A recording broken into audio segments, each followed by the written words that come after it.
Hi, Enrico.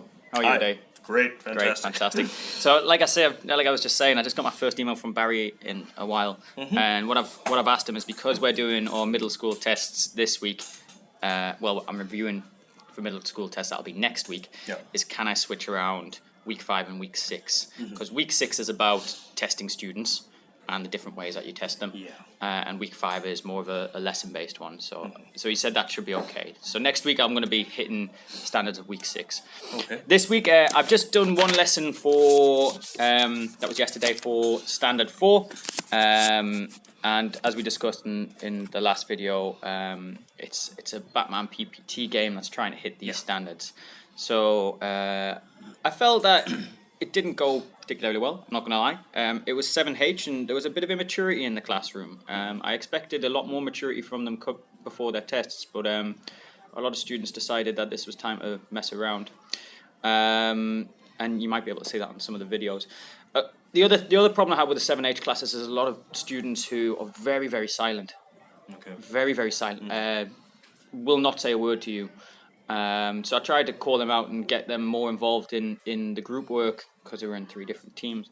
And they sort of shied away from it as much as possible. I don't feel like they're going to have any troubles with the test though. I do feel like they're prepared. I've seen their notebooks and they're up to date and they can do all the really difficult questions. They just can't vocalize it. They can put it all on paper. That's fine.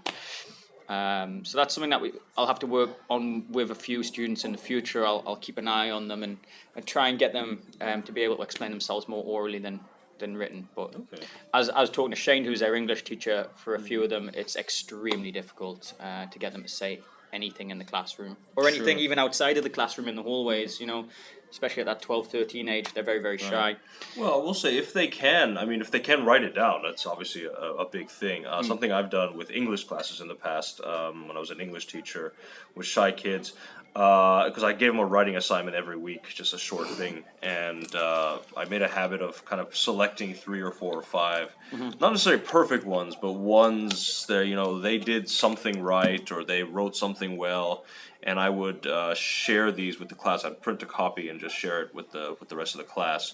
I wouldn't necessarily say whose work it was, but if you're a shy kid and you see that, and Mark's work, the teacher showing Mark's work to everybody as an example of how to do a good job, that might be the kind of confidence boost some of them need. Did you find that it made them more vocal, or just that they were just having gradually, because some of them it's even if they're quite high achievers, they're just it's that social awkwardness, and that's kind of a way of putting them out there in front of everybody, but in a way that's not threatening, that actually boosts their ego, because my work is being studied by everyone here and held up as an example. So something to try, maybe. Okay, yeah, I think I'll try and do some of that stuff.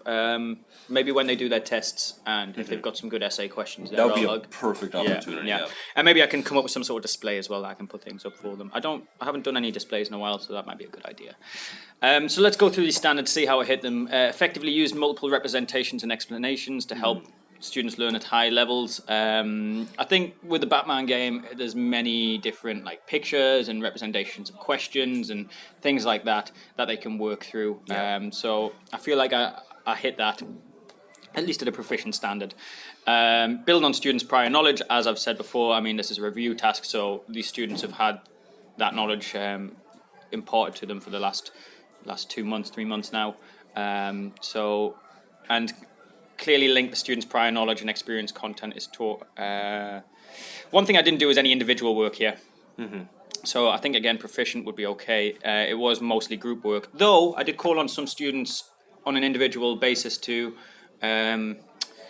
work through questions more, to elaborate more on these questions. So that should be okay. Evaluates and modifies instructional resources to ensure they are comprehensive, accurate, and appropriate for students. I can say that was hit. They were comprehensive, they were accurate. They're appropriate for the students too.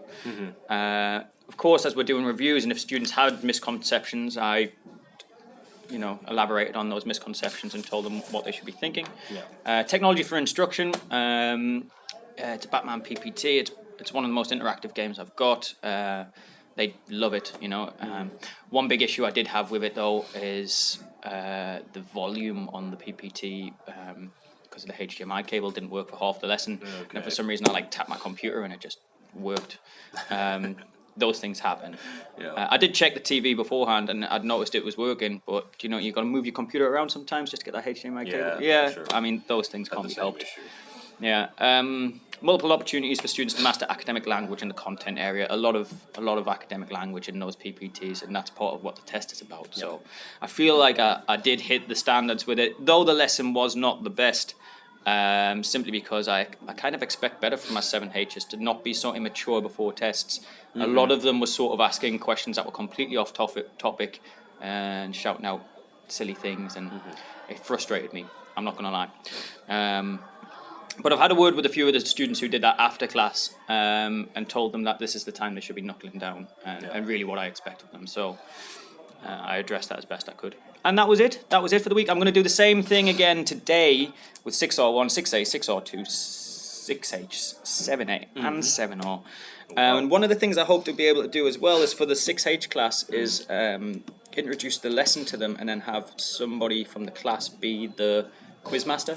So they'll be on the computer and they'll be doing it. Oh, and, good. Okay. And I'll just sit in the background, and if any of the students get something wrong, then I'll interject.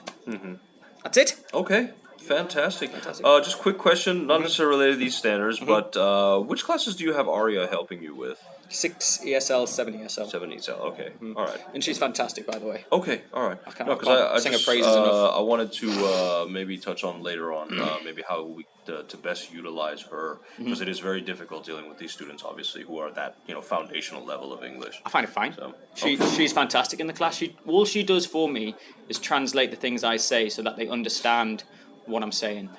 7 ESL has always been a trouble, but that's because it's a class full of the worst boys. Yeah. But 6 ESL love my class. They come in, they're very happy, they learn.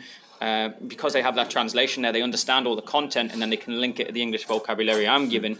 And I get great results out of them. I do with 7 ESL too. In fact, I find that my worst classes are the ones just below that, 6R2 and 6R2 and 7. Or because I don't have that translation, I don't have that Chinese teacher in class with me. But yeah. Anyway, anything else to add? No, that's good. Okay, thank you very much.